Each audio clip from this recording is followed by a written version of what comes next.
Which is better, the BMW X3 or the Mercedes GLC? The X3 starts at $50,000.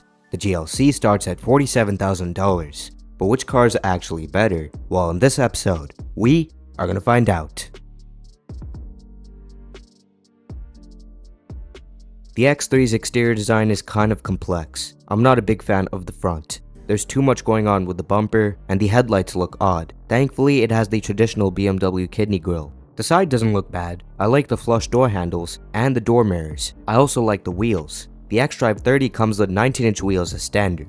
The M50 comes with 20-inch wheels as standard, and you can upgrade to wheels that are 1 inch bigger on both models. The back is decent. I'm not a big fan of the taillights, and the bumper design is pretty complex. This vehicle weighs at about 4,200 pounds. Overall, it looks alright on the outside. The GLC looks much better. I love the shape of the headlights. The grille is even bigger, but it still looks better. And while the bumper design is pretty complex, its shape makes it look better. The side also is awesome. The door panels are super smooth, but I do prefer the BMW's door mirrors. This vehicle comes with 18-inch wheels as standard. You can upgrade to 19-inch, 20-inch, or 21-inch wheels. The back also is very nice. I love the shape of the taillights, and the bumper looks cleaner. And the GLC also weighs at about 4,200 pounds. Overall, the GLC looks much better than the X3.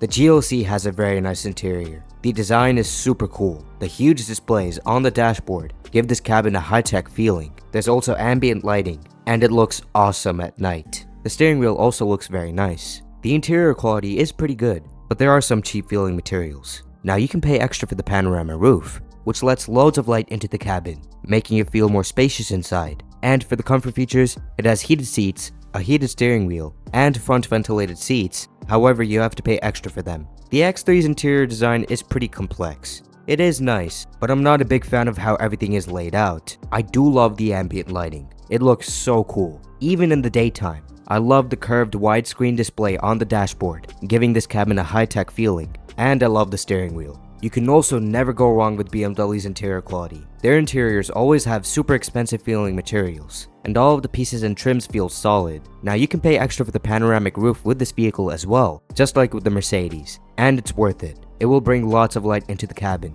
And for the comfort features, it has heated seats, a heated steering wheel, front ventilated seats, and rear side window sunshades, but you still have to pay extra for them, just like with the Mercedes. So the GLC's interior looks cooler, but the X3's interior is still a lovely place to be in. And BMW interiors are very high quality.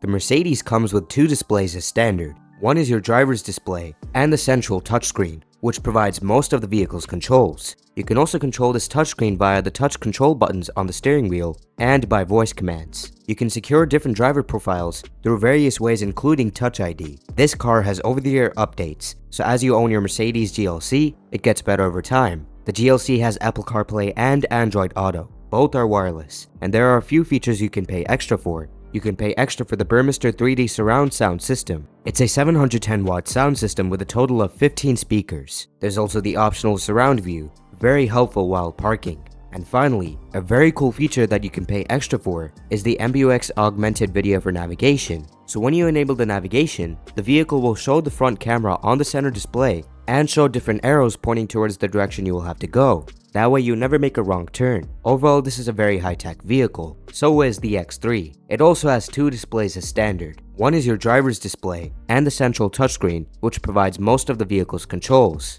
You can also control this touchscreen by using hand gestures, voice commands, and the scroll wheel on the center console. This vehicle also has over-the-air updates, so as you own your BMW X3, it gets better over time. The X3 has Apple CarPlay and Android Auto. Both are wireless, just like in the Mercedes. The X3 also has Air Console games, so you can play different games on the center touchscreen and use your phone as the controller.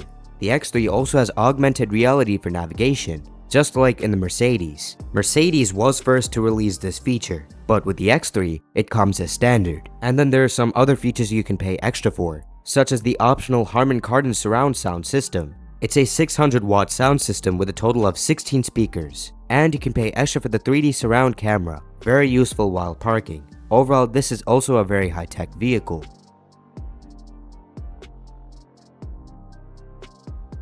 With the seats up, the GLC has up to 21.9 cubic feet of space in the trunk. With the seats down, it has up to 59.3 cubic feet of space. The GLC also has a towing capacity of up to 3,500 pounds. The X3 has a bigger trunk. With the seats up, it has up to 31.5 cubic feet of space in the trunk. With the seats down, it has up to 67.1 cubic feet of space, more space than in the GLC. The X3 also has a better towing capacity. Its towing capacity is over 4,800 pounds.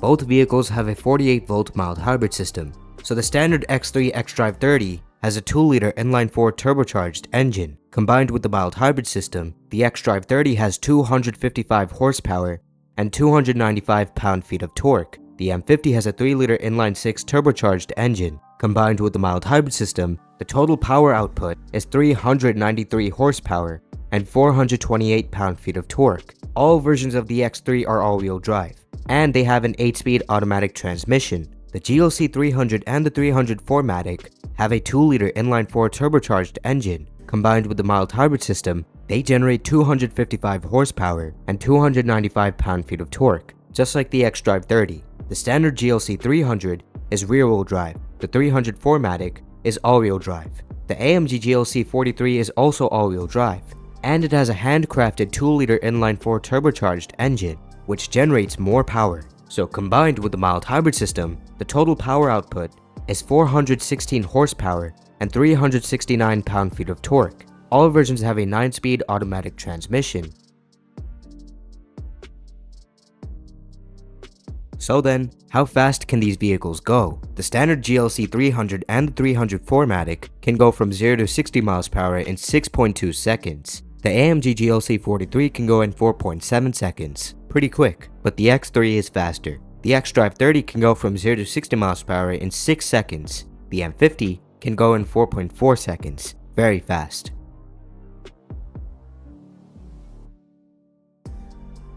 The GLC comes with multi-link spring suspension at both axles, but the AMG also comes with adaptive dampers. This adaptive suspension constantly adjusts based on the road conditions for a smoother ride, and it allows you to alter the firmness. So you can set this adaptive suspension to a softer setting for improved comfort, or you can set it to a stiffer setting for improved agility. The GLC also comes with variable ratio steering, where the steering ratio constantly adjusts based on the steering angle and various other driving conditions for greater steering response. The AMG 43 also comes with AMG Sport brakes, which provide better stopping performance than the standard brakes. The AMG version is also fitted with rear axle steering, so at low speeds, the back wheels turn at the opposite direction of the front wheels, which reduces the turning circle, making this vehicle way more maneuverable at low speeds. And at higher speeds, the back wheels turn at the same direction as the front wheels, which improves the stability. And the all-wheel drive system significantly improves the traction. The GLC also has loads of driving tech. It comes with LED headlights, which provide a clear view at night. But you can also get the LED digital headlights, and they can project different symbols on the road. You can pay extra for the heads-up display, and it's a very nice feature. Now, it comes with adaptive cruise control, which automatically accelerates and brakes for vehicles in front, and steering assist to keep the vehicle inside of the lane. But unfortunately, you will have to pay extra for those features. You will even have to pay extra for lane change assist. That allows the vehicle to change lanes by itself.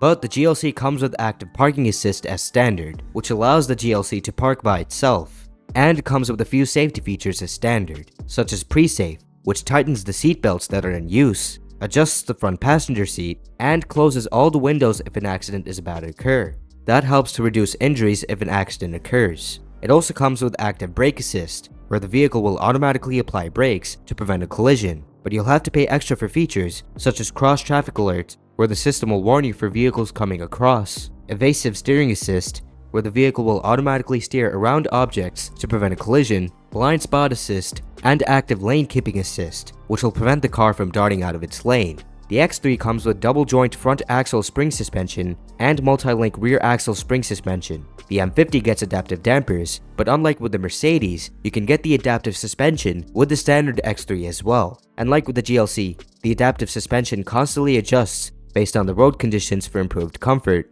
and you can alter the firmness. The X3 also comes with variable ratio steering, just like the GLC, so the steering ratio constantly adjusts based on the steering angle and other driving conditions to provide more steering response for greater feel. The M50 comes with M Sport brakes, which provide better stopping performance than the standard brakes, but unlike with the Mercedes GLC, you can get the M Sport brakes with the standard X3. However, the X3 is not available with rear-wheel steering, but at least the standard X3 comes with the all-wheel drive system, and that helps to improve the traction a lot. Now, the X3 also comes with loads of driving technology as well. It comes with LED headlights, which provide clear visibility at night, and you can also pay extra for the heads-up display, just like with the GLC. However, unfortunately, just like with the GLC, you'll have to pay extra for the adaptive cruise control and the steering assist. You'll even have to pay extra for lane change assist. You'll even have to pay extra for the active parking assist, unlike the GLC. But the X3 comes with way more safety features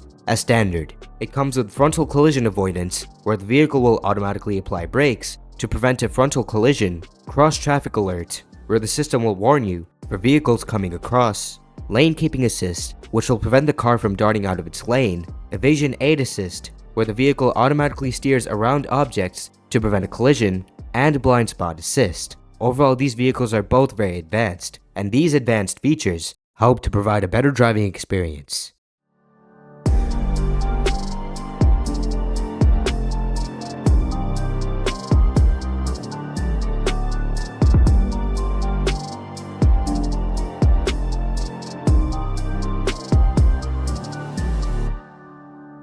So which is better, the BMW X3 or the Mercedes GLC?